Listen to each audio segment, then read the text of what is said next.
I raise this goblet to the spirits of our ancestors. May they grant us strength for the battles ahead. Imagine a man who drinks so much that even Mongol warriors, hardened by kumis, shake their heads in disbelief. Now imagine that this very alcoholic built the largest contiguous empire in human history. Sounds insane. And yet, it's true. Ready to learn how a man who couldn't defeat his own bottle managed to conquer half the world? In this video, we will trace the incredible story of Subutai, the third son of Genghis Khan, a man chosen as heir not for his strength, but despite his weaknesses. We will learn how he created the first capital of the nomads, invented a postal system faster than the modern internet, and how his death from alcohol literally saved Europe from total destruction. So, the year is 1227. Genghis Khan is dead. His gigantic empire is hanging by a thread. The scourge of the universe left behind 4 sons, and each of them could become the next great Khan. Let's imagine this family. Jochi, the eldest, a brilliant commander, but with a dark stain on his reputation. Many whisper that he is not Genghis Khan's true son. Subutai, the second, a brutal guardian of the law, feared by everyone. Subutai, the third, the life of the party, already known as a heavy drinker. And the youngest, Tolui, the father's favorite. Whom would you choose? Most likely the strongest, or the most beloved. But Genghis Khan chose differently.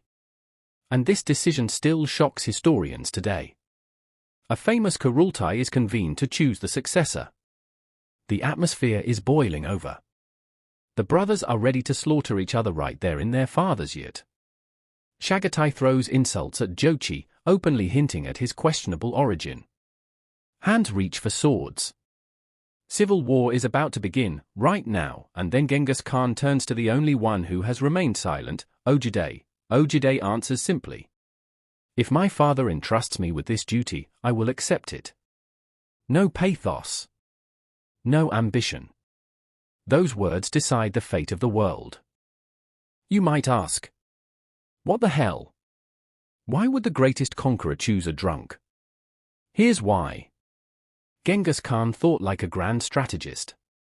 He understood that an empire is destroyed not by external enemies, but by internal strife. Jochi and Subutai hated each other. Putting either of them on the throne meant guaranteed civil war. What about the beloved Tolui? That was the problem. In a family of predators, placing yet another alpha male at the top would only fuel jealousy and conflict. Genghis Khan wasn't looking for the strongest ruler. He was looking for the safest one. He needed glue to hold the empire together, not another sharp blade. Subutai, with his good nature and clear lack of desire to fight for power, was the perfect compromise. A politician in a family of warriors. It was a genius move, sacrificing the strength of one to preserve the unity of all. But the most interesting part began when this seemingly harmless drunk actually gained power. And that's when it became clear, underestimating Subutai was a fatal mistake. The first problem he faced sounded like this. How the hell do you govern an empire stretching from China to the Caspian Sea when your capital is a yurt that's here today and gone tomorrow? Envoys spend weeks searching for the Khan in the steppe. Orders get lost. Taxes aren't collected. The empire had grown so vast that nomadic methods of governance simply stopped working. And then Subutai makes a decision that sounded like heresy to many Mongols. In 1235, he orders the construction of Karakoram, the first permanent capital of the Mongol Empire. Can you imagine the reaction of the old warriors? Our Khan wants to live in stone like the Chinese. But Subutai ignored the grumbling. He summoned the best craftsmen from across the empire. Chinese engineers, Persian architects, European jewelers. On empty land, a dream city rose, palaces, temples of all religions, craft quarters. Chroniclers write that the Khan personally supervised the construction, generously handing out gold. He wanted to create a city that would stun any visitor, and he succeeded. Why did he need this? First, symbolism. Karakoram screamed to the world, we are not a wild horde. We are a new civilization, and we're here to stay. A powerful propaganda move. Second, administration. All threads of governance converged here: tribute, reports, intelligence. Third, the cleverest part. By doing this, Ojide began to accustom the Mongol elite to luxury. He showed them that life wasn't only possible in the saddle, but also in palaces.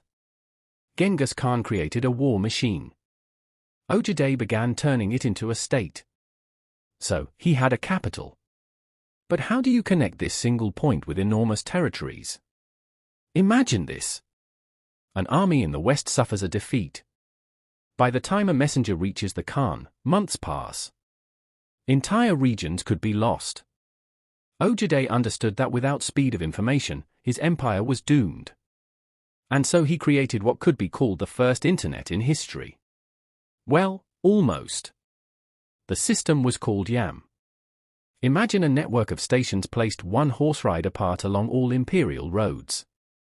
At each station, fresh horses, food, lodging. A courier with a Khan's tablet would race from station to station, switching exhausted horses for rested ones, moving without stopping. Speed up to 300 kilometers per day. In the 13th century, this was pure magic. A letter from Karakorum to Kiev arrived faster than a modern package through Russian post. At the same time, Ojide introduced another revolution. The first Mongol paper money, modeled after the Chinese system. For nomads accustomed to gold and silver, this was cultural shock. But the Khan insisted. Look at the brilliance of this move. Ojide created the two foundations of any modern state: logistics and finance. The YAM system became the nerves and arteries of the empire. Not only orders moved along it, but merchants and goods as well. Paper money simplified trade and tax collection. The nomad Ojide, whom many saw as a foolish drunk, was thinking like a brilliant manager. He understood what many settled kings did not. An empire stands not only on military force, but on the speed of information and economic stability. Yet the shadow of his father still loomed over his throne. Genghis Khan had left one task unfinished: the war with the Jin Empire in northern China. The enemy was exhausted, but not destroyed. For the Mongol elite, this was a matter of honor. Ojide understood failing in China would mean proving he was unworthy of being Genghis Khan's son. At the same time, another danger brewed in the west. Ambitious nephews and brothers thirsted for glory and loot. That energy had to be directed somewhere, fast, before it tore the empire apart from within. And Ojide acted on two fronts at once. He sent the best forces south against the Jin. After brutal sieges, in 1234, the empire that had fought the Mongols for decades finally fell. The last Jin emperor committed suicide to avoid capture. Genghis Khan's will was fulfilled. Meanwhile, in 1235, Ojide convened a great Kurultai and announced the Western Campaign. His nephew Batu was placed at the head of the army, but the plan was Ojide's. Let's appreciate the genius of this double strike. Finishing the Jin War strengthened Ojide's authority among the old guard. He proved he honored his father's legacy. The Western Campaign, however, was pure geopolitics. Ojide understood that the Mongol military aristocracy was a pack of wolves. If they weren't fed with war, they would start tearing each other apart. By sending Batu and other Chinggisids to conquer Europe, he killed two birds with one stone. He expanded the empire and removed potential rivals from the capital, turning their hunger for power into a tool of his strategy. Genghis Khan was a warrior who led armies into battle. Ojide revealed himself as an emperor who sat at the center of the web, moving pieces on the world's chessboard. The early 1240s. Ojide's empire reached its peak. His armies in the west were unstoppable. Ryazan, Moscow, Kiev, reduced to ashes. The combined forces of Polish and Teutonic knights destroyed at Legnica. The Hungarian army annihilated on the Saja River. Europe was terrified. The Pope called for a crusade. But who could stop this avalanche? It seemed that one more push, and Mongol horses would drink from the Rhine. But while messengers carried news of victories, a quiet war was unfolding in the heart of the empire. Ojide's war with himself. His alcoholism reached a critical point.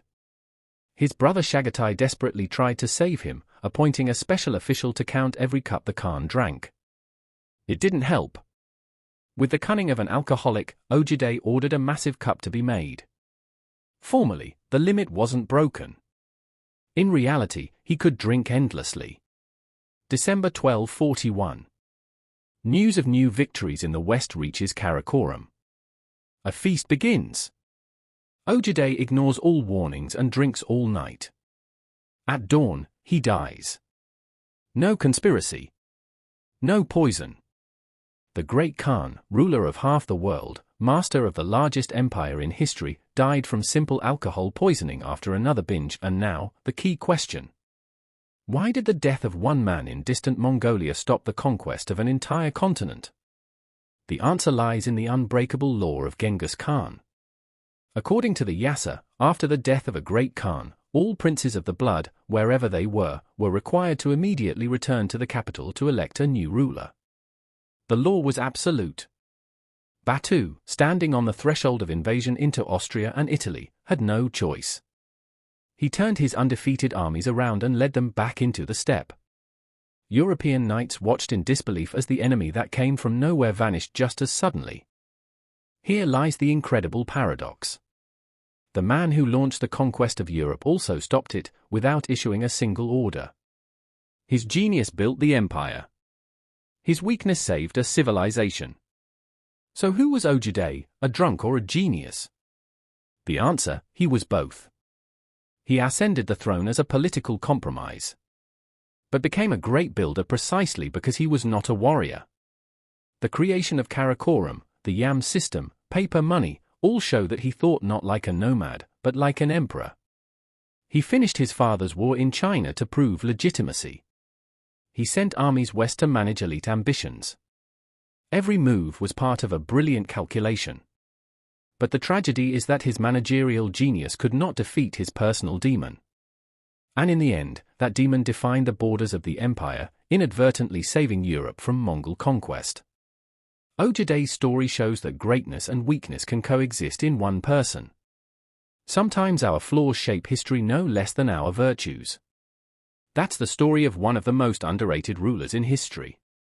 An alcoholic who built an empire from sea to sea, and whose death changed the fate of continents.